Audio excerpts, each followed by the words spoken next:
মমতা বন্দ্যোপাধ্যায়কে শর্ত সাপেক্ষে মিছিল করার অনুমতি দিল হাইকোর্ট। আপনাদেরকে জানিয়ে রাখি 8ই জুলাই যেমনটা জানা যাচ্ছে হাজরা মোড় পর্যন্ত, বালিগঞ্জ ফাঁড়ি থেকে হাজরা মোড় পর্যন্ত তিনি এই মিছিল করতে পারবেন। তবে লেনের একদিক খোলা রাখতে হবে এমনটাই জানতে পারা যাচ্ছে, এমনটাই অনুমতি দিয়েছে হাইকোর্ট। মমতা বন্দ্যোপাধ্যায়কে শর্ত সাপেক্ষে মিছিলের অনুমতি হাইকোর্টের তরফে। 8ই জুলাই বালিগঞ্জ ফাঁড়ি থেকে হাজরা মোড় পর্যন্ত মিছিল করতে পারবে তৃণমূল। রাস্তার একটি লেন খোলা রাখতে হবে।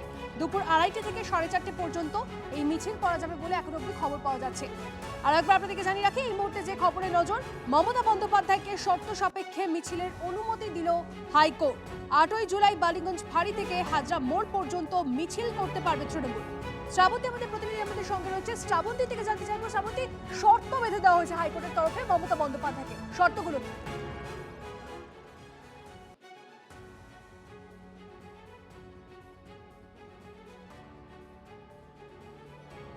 শ্রাবন্তীর সঙ্গে কথা বলবো আমরা, তবে তার আগে এই মুহূর্তে আরেকবার আপনাদেরকে জানিয়ে রাখি হাইকোর্ট শর্ত বেঁধে দিয়েছে মমতা বন্দ্যোপাধ্যায়কে। শ্রাবন্তীর সঙ্গে কথা বলবো। শ্রাবন্তী, হাইকোর্ট শর্ত বেঁধে দিয়েছে, শর্তগুলো কি কি?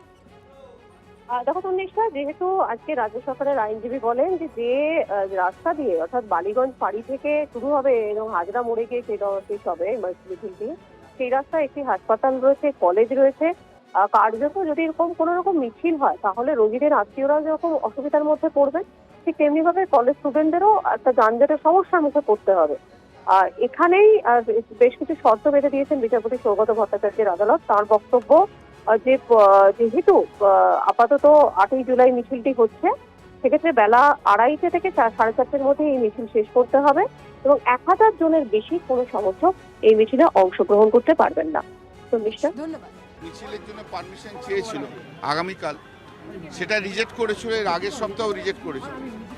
সেটা মাননীয় বিচারপতি সৌগত ভট্টাচার্য যে বললো যে বেলা 2:30 থেকে 4:30 পর্যন্ত বালিগঞ্জ ফাঁড়ি টু হাজরা মোড় পর্যন্ত মিছিলের পারমিশন দিয়েছে আগামীকাল। রাজ্য সরকার বলতে চাইছে এখন যে শনি রোববার ছাড়া কোনো মিছিল মিটিং হবে না, কলকাতার বুকে হবে না। সাংবিধানিক অধিকার কি শুধু সোম থেকে শুক্র সাসপেন্ডেড থাকবে নাকি? তাহলে যদি রাজ্য সরকার সে কথা বলতে চায় কোর্টে, তাহলে তাদের একটা পলিসি নিয়ে আসুক, কোর্ট শুনেছে সেসব কথা।